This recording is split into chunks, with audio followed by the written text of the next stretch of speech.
Hello friends, welcome to my channel. કેમ છો? મજામાં? તો આજના વિડીયોમાં આપણે ચણિયાચોળી સીલવાની છે અને આગળના વિડીયોમાં પણ મેં ચણિયાચોળી બનાવી તો મને સારો એવો સપોર્ટ મળ્યો છે. તો મને થયું કે આજે પણ ચણિયાચોળી બનાવું.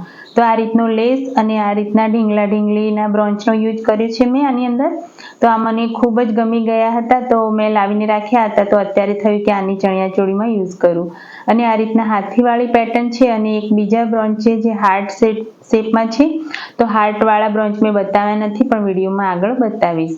હવે આ કાપડ મેં લીધું છે એ સિમ્પલ પ્લેન કાપડ છે, ક્રેપ ફેબ્રિક છે અને આ જે ડિઝાઇનવાળું છે એ રિયોન છે.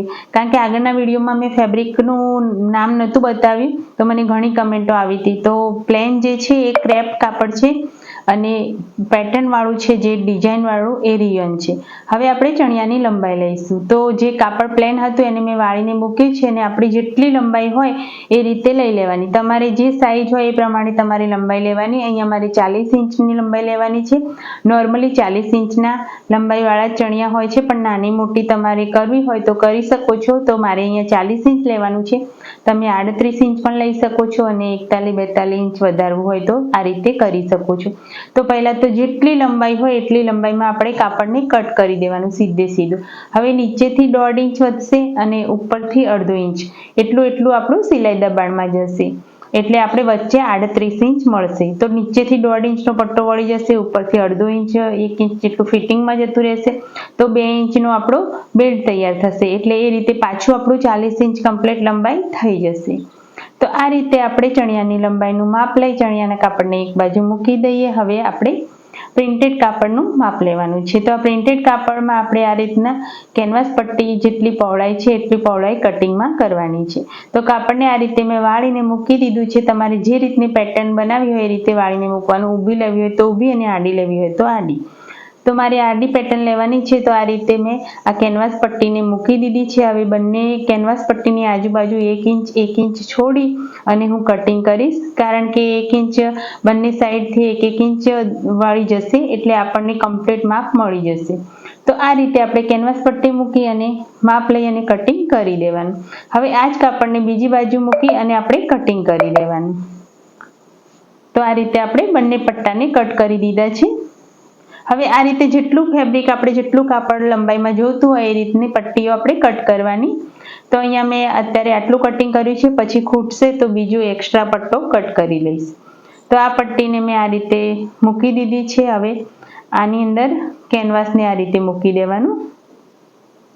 તો આ રીતે કેનવાસને મૂકી અને બંને સાઈડથી સિલાઈની મદદથી ફિટિંગ કરી દેવાનું એટલે બોર્ડર લગાવવામાં સરળતા રહે.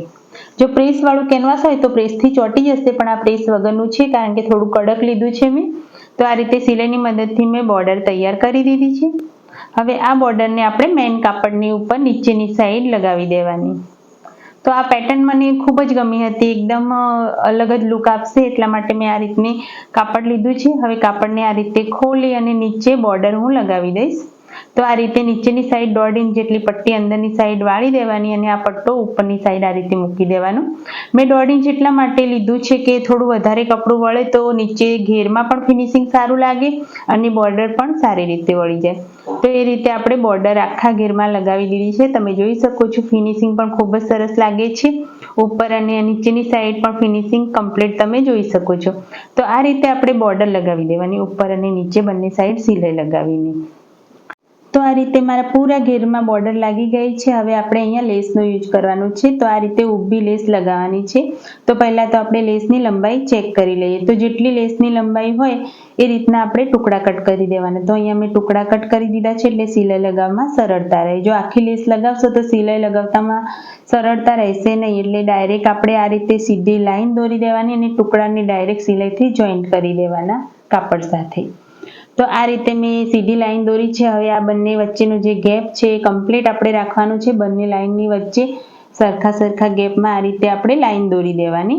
એટલે લાઈન દોરેલી હોય તો તમે લેસ લગાવો તો સરળતાથી લેસ લાગી જાય. અથવા જો લાઈન વગર ડાયરેક્ટ કરશો તો આગી પાછી લેસ લાગશે અને ફિનિશિંગ પણ સારું નહીં લાગે. એટલે એક્ઝેક્ટ માપ લઈ અને આ રીતની આપણે સીધી પટ્ટીઓ પહેલાં તો લાઈન દોરી દેવાની. હવે આ જે લાઈન છે એની ઉપર એક્ઝેક્ટ આપણે આ રીતે લેસ લગાવવાની છે. તો તમે જોઈ શકો છો કે કટિંગ કર્યું છે એટલે કમ્પ્લીટ આપણું માપ આવી ગયું છે અને મશીન ઉપર પણ સિલાઈ લગાવવામાં સરળતા રહે. તો આ રીતે બધી જ લેસ આપણે આખા ચણિયામાં લગાવી દેવાની છે અને અહીંયા વચ્ચે બ્રોંચ લગાવવાના છે. તો બંને લેસની વચ્ચે જે ખાલી જગ્યા છે ત્યાં બ્રોંચ પણ લગાવવાના છે. તો આ રીતે આપણે પહેલાં તો લેસ લગાવી દીધી છે. તો તમે જોઈ શકો છો અહીંયા સિલાઈની મદદથી મેં કમ્પ્લીટ આખા ઘેરમાં લેસ લગાવી દીધી છે. હવે આ જે બ્રોંચ મેં લીધા છે પહેલાં ડીંગલા ડીંગલી અને હાથીવાળા બતાવ્યા હતા અને આ હાર્ટ શેપમાં છે. તો મને આ બ્રોંચ થયું કે લગાવ કે ના લગાવું, પછી મને લાગ્યું કે આ વધારે છે હાર્ટ શેપમાં, તો પછી મેં અહીંયા લગાવી દીધા. તો આ રીતે આપણે સ્ટેપ બાય સ્ટેપ લગાવી દેવાના. હવે આ બ્રોંચને મેં લગાવવા માટે ફેવિકોલનો યુઝ કર્યો છે, કારણ કે ડાયરેક્ટ આપણે સિલાઈ લગાવીએ તો બ્રોંચ આગા પાછા થઈ જાય અને ફિનિશિંગ નહીં સારું લાગે. તો અહીંયા બ્રોંચ લગાવવા માટે મેં આ રીતનો ફેવિકોલનો યુઝ કર્યો છે. તો આ ફેવિકોલથી આપણે કમ્પ્લીટ બ્રોંચ લાગી જશે. અને જો ફેવિકોલથી લગાવ્યા પછી તમે હાથ સિલાઈ અથવા તો મશીન ઉપર પણ સિલાઈ લગાવી શકો છો, પણ આ ફેવિકોલથી કમ્પ્લીટ ચોંટી જાય છે એટલે સિલાઈ લગાવવાની પણ જરૂર રહેતી નથી. તો અહીંયા તમે જોઈ શકો છો કમ્પ્લીટ મેં લગાવી અને 2 કલાક સુધી સુકાવા દીધા. હવે કમ્પ્લીટ આપણા ચોંટી ગયા છે, ઉખડી શકે એવું નથી, કમ્પ્લીટ બ્રોંચ આપણા ચોંટી ગયા છે.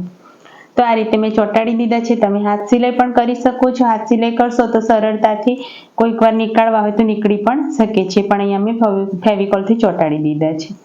તો આટલું કર્યા બાદ હવે આપણે અહીંયા કંઈ પણ ડિઝાઇન બનાવી હોય તમારે તો બનાવી શકો છો, પણ અહીંયા મેં સિમ્પલ આ રીતનું જ રાખ્યું છે, કારણ કે પછી બહુ વધારે પડતી ડિઝાઇન બનાવી દઈએ તો પછી ભરચક થઈ જશે. આટલું કર્યા બાદ હવે આપણે નેફો કટ કરવાનું છે. તો અહીંયા મેં નેફો કટ કરીને રાખ્યો છે, જેની લંબાઈ મેં લીધી છે 45 ઇંચ, એટલે કમર 40 ઇંચ સુધી છે અને 5 ઇંચ એક્સ્ટ્રા લીધું છે. તો તમારે જેટલી કમર હોય એમાં 5 ઇંચ એક્સ્ટ્રા લઈ જ લેવાનું, કારણ કે ભવિષ્યમાં આપણે જાડા પાતળા થઈએ તો થોડું ખુલ્લું હોય ચણિયાનો નેફો તો ભવિષ્યમાં કામ લાગે. હવે લંબાઈ મેં 6 ઇંચ લીધી છે, પહોળાઈ મેં 6 ઇંચ લીધી છે. 6 ઇંચ એટલા માટે લીધી છે કે અહીંયાથી ઉપર નીચેથી 1 ઇંચ દબાણમાં જશે એટલે આપણને 2 કે 2.5 ઇંચનો બેલ્ટ તૈયાર મળે. તો આ રીતે કાપડને વાળી અને તમે જોઈ શકો છો કે આ રીતે મેં વચ્ચેથી કાપડને વાળ્યું. હવે તમે જોઈ શકો છો કે 2 કે 2.5 ઇંચ જેટલું માપ રાખી ઉપર નીચેથી આપણું ફિટિંગ થાય અને 2 ઇંચનો બેલ્ટ તૈયાર થાય એ રીતનું કટિંગ કરવાનું છે. તો આ રીતે આપણે નેફો કટ કરી દીધો છે. હવે આપણે આ 4 મીટર કાપડ છે, જે એક કાપડ પણ મેં ક્રેપ ફેબ્રિકમાં જ લીધું છે, કારણ કે ક્રેપ મને સસ્તું પણ પડે છે અને સારું પણ લાગે છે. તો આ રીતે 4 ઇંચ કાપડ વધ્યું હતું એને આ રીતે મેં ડબલ ફોલ્ડ કરી અને મૂકી દીધું છે, કારણ કે આનું અસ્તર લગાવવાનું છે. તો અહીંયા તમે જોઈ શકો છો 2 વાર ફોલ્ડ કર્યું, 2 ભાગમાં ફોલ્ડ કરેલું છે. હવે આટલું કર્યા બાદ આપણે કાપડને સરખું કરી અહીંથી કાન શેપમાં આ રીતે શેપ લઈ લેવાનો. તો આ રીતે કાન શેપમાં વાળી અને આપણે ચણિયાના અસ્તરનું કટિંગ કરવાનું છે.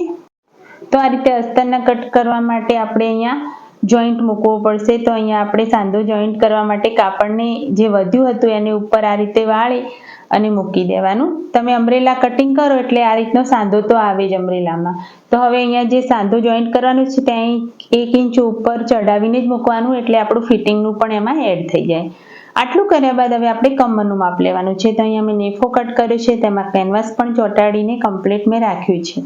હવે નેફાને એકવાર આ રીતે ફોલ્ડ કરો અને બીજી વાર પણ આ રીતે ફોલ્ડ કરો.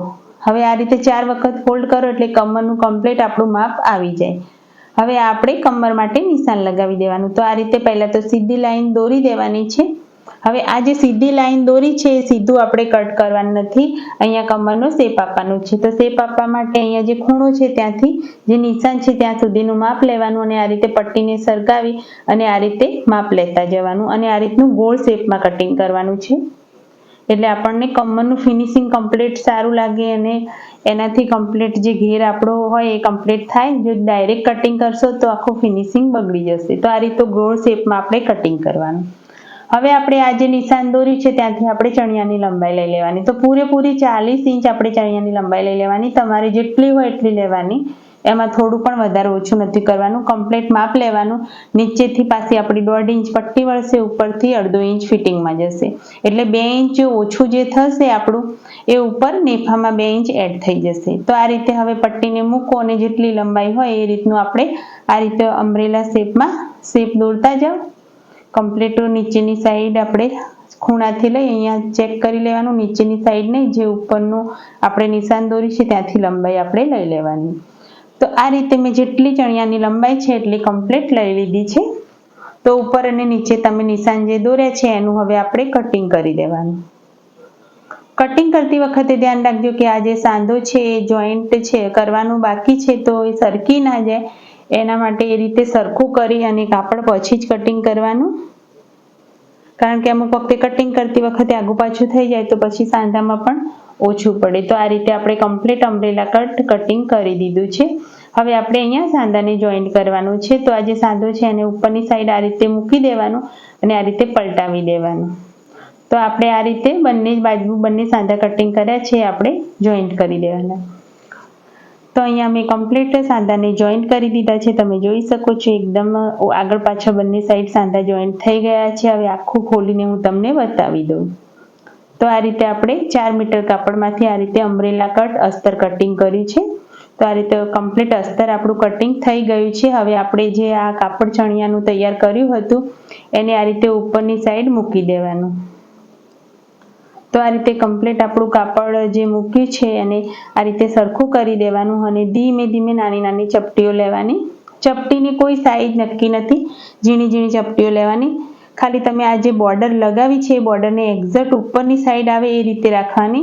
અંદરની સાઈડ પટ્ટીમાં વળી જાય ના એનું ખાસ ધ્યાન રાખવાનું, કારણ કે બોર્ડર ઉપરની સાઈડ દેખાશે તો જ ફિનિશિંગ સારું લાગશે। હવે બીજી બાજુ પણ ધીમે ધીમે ચપટીઓ લેતા જવાનું અને આ પટ્ટીને ઉપરની સાઈડ આ રીતે ફિટિંગ કરવાની। તો આ રીતે આપણે આખા ચણિયામાં કમ્પ્લીટ ઝીણી ઝીણી ચપટીઓ લગાવી અને ઘેર તૈયાર કરી દેવાનું છે। તો હું તમને ઘેર તૈયાર કરીને બતાવું તરત જ। તો અહીંયા તમે જોઈ શકો છો ખૂબ જ સરસ ઘેર બનીને તૈયાર થયો છે। મશીનનો વિડીયો હું લઈ નથી શકતી કારણ કે મશીનનો વિડીયો લેવા જઉં તો વિડીયો બહુ લાંબો થઈ જશે। તો આ રીતે તમે જોઈ શકો છો મેં ઝીણી ઝીણી ચપટીઓ લઈ આખો ઘેર તૈયાર કર્યો છે અને અહીંયા જે લેસ લગાવી છે બધી લેસને મેં ઉપરની સાઈડ રાખી છે। એનું ખાસ ધ્યાન રાખજો, કારણ કે ઉપરની સાઈડ રાખશો તો જ ઘેરમાં આમ ગોળ ફરશો તો ફિનિશિંગ પણ સરસ લાગશે। હવે આપણે નેફો તૈયાર કરવાનું છે। તો નેફો આપણો તૈયાર છે, બંને સાઈડથી એક એક પટ્ટીને સાઈડમાંથી વાળી દેવાની અને આ રીતે સીધે સીધો નેફો મૂકી દેવાનો। એની ઉપર આ રીતે ચણિયાના કાપડને મૂકી દેવાનું। ઉલટી સાઈડ નીચેની સાઈડ રાખવાની અને ઉપરની સાઈડ સીધી સાઈડ રાખી સીધે સીધું કપડું મૂકી સિલાઈ કરવાની અને પછી આ રીતે ઉપરની સાઈડ નેફાને પલટાવી દેવાનો। હવે 1/2 ઇંચ જેટલું કાપડ વાળી અને નેફાની સિલાઈ કમ્પ્લીટ લગાવી દેવાની। તો આખા ઘેરમાં હું લેફો તૈયાર કરીને પછી હું તમને બતાવું।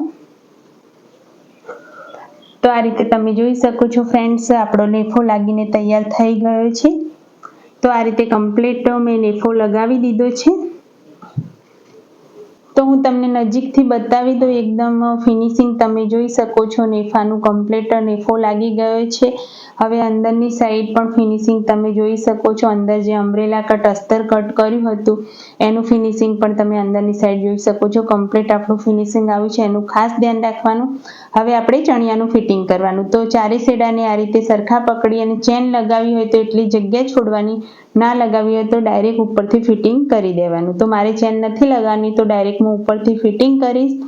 અને ફિટિંગ કરતી વખતે ખાસ ધ્યાન રાખજો કે કાપડ અને અસ્તરનું અલગ અલગ ફિટિંગ કરજો। તો પહેલા આપણે કાપડનું જે ફિટિંગ છે એ કરી દેવાનું અને એના પછી કાપડને અંદરની સાઈડ લઈ અને અસ્તરનું ફિટિંગ કરવાનું। તો અસ્તર અને કાપડ બંનેનું અલગ અલગ ફિટિંગ થશે તો જ્યારે તમે નવરાત્રિમાં ગરબા રમશો ત્યારે ગોળ ફરશો તો ખૂબ જ સરસ ચણિયો લાગવાનો છે। તો ગાઈઝ ફાઇનલ લુક તમે જોઈ શકો છો। આપણું ચણિયાનું એકદમ ઘેરદાર ફૂલ ઘેરનું ચણિયો મેં બનાવ્યો છે અને મને તો ખૂબ જ ગમ્યો। આના આગળના વિડીયોમાં પણ આ રીતનો ચણિયો મેં બનાવ્યો હતો, તમે લોકોએ સારો સપોર્ટ કર્યો હતો। તો આમાં પણ મને સપોર્ટ કરજો અને તમને કેવો લાગ્યો કોમેન્ટમાં જરૂરથી બતાવજો। વિડીયો ગમ્યો હોય તો લાઇક, શેર એન્ડ સબસ્ક્રાઈબ કરજો। તો ફૂલ ઘેરવાળો ચણિયો ગાઈઝ આપણો બનીને તૈયાર છે। આવા નવા વિડીયો જોવા માટે મારી ચેનલને સબસ્ક્રાઈબ કરજો। ઓકે બાય, મળીશું નેક્સ્ટ વિડીયોમાં। બાય।